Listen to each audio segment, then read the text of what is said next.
નમસ્કાર દર્શક મિત્રો, જેની એક્સપ્રેસ ન્યૂઝમાં આપ સૌનું હાર્દિક સ્વાગત છે।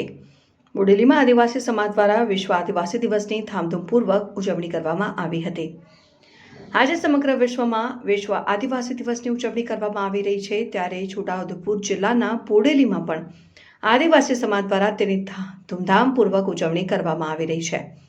બોડેલી અને તેની આસપાસના વિસ્તારના આદિવાસી સમાજના લોકો મોટી સંખ્યામાં પરંપરાગત વેશભૂષામાં એકત્રિત થયા હતા।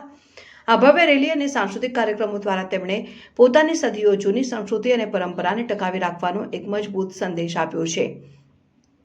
ઢોલના ધબકારા, વાંસળીના સૂર અને પરંપરાગત નૃત્યની આ રમઝટ જોવા મળી રહી છે। બોડેલીના માર્ગો પર દર વર્ષની જેમ આ વર્ષે પણ બોડેલીમાં વિશ્વ આદિવાસી દિવસની ભવ્ય અને હર્ષોલ્લાસ સાથે ઉજવણી કરવામાં આવી।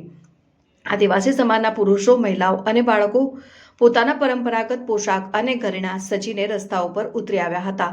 આ ઉજવણીના ભાગરૂપે બોડેલી શહેરમાં એક વિશાળ સાંસ્કૃતિક રેલીનું આયોજન કરવામાં આવ્યું હતું, જેમાં પરંપરાગત હથિયારો, તીર, કામઠા અને વાદ્યો સાથે આદિવાસી સંસ્કૃતિની ઝાંકી કરાવતા દ્રશ્યો જોવા મળ્યા હતા।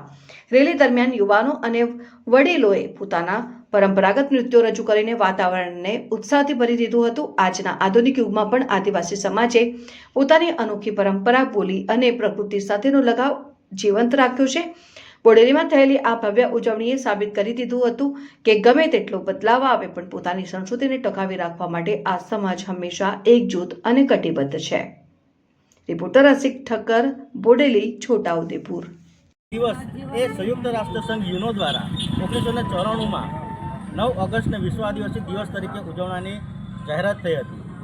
ત્યાર પછી દર વર્ષે વિશ્વમાં ઘણી જગ્યાએ સામાજિક રીતે આ દિવસની ઉજવણી કરવામાં આવી રહી છે અને તે દિવસે આપણે પર્યાવરણને કઈ રીતના બચાવીએ તેમજ આદિવાસીઓના સામાજિક મુદ્દા તેમજ આપણી સંસ્કૃતિ, વેશભૂષા, પહેરવેશ અને એની રૂઢિગત પરંપરા એને કઈ રીતના જાળવી શકીએ એના માટે આ દિવસે ઉજવણી કરવામાં આવે છે। અને એ તબક્કે આજે પણ બોડેલી તાલુકામાં વિશ્વ આદિવાસી દિવસની ઉજવણી કરવામાં આવી રહી છે।